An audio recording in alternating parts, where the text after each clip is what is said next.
मुंबईच्या वरळीमधील आदर्शनगर सार्वजनिक गणेशोत्सव मंडळाचं यंदाचं 75वं वर्ष आहे आणि या निमित्तानं मंडळानं अनेक उपक्रम राबवलेत। बाप्पाला मोदकांचा नैवेद्य, 56 भोगचा प्रसाद यामध्ये याचा समावेश आहे। आदर्शनगर वसाहतीमधील सर्व रहिवासी, तरुण आणि मंडळातल्या अनुभवी कार्यकर्त्यांनी बाप्पा चरणी आपली सेवा अर्पण केली आणि याचा आढावा घेतलेला आहे आमच्या प्रतिनिधी कावेरी यांनी। नमस्कार, मी कावेरी पिंपळे आणि आज आपण आलोय आदर्शनगर सार्वजनिक गणेशोत्सव मंडळ इथे आणि आज इथे 56 भोगाचा योग आहे आणि आपल्या बरोबर आहेत पराग दादा। नमस्कार पराग दादा, आणि काय सांगाल, किती वर्ष झाली मंडळाला? आदर्शनगर सार्वजनिक गणेशोत्सव मंडळाचा हे अमृत महोत्सव आहे। 75 वर्षी या मंडळाला झाली आहेत आणि आमचा हा 56 भोगचा हा जवळजवळ 10 वर्षापासून आम्ही 56 भोग करतो।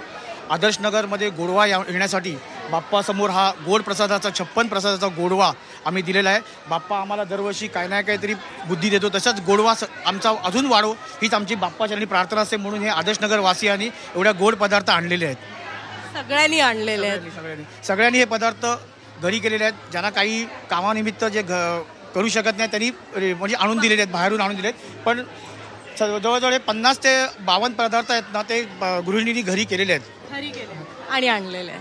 खूप खूप छान, बाप्पाची मूर्ती सुद्धा खूपच सुंदर आहे आणि खूप बरं वाटलं इथे येऊन। मी कावेरी, कॅमेरामॅन रवी सोबत, मुंबई 24 तास।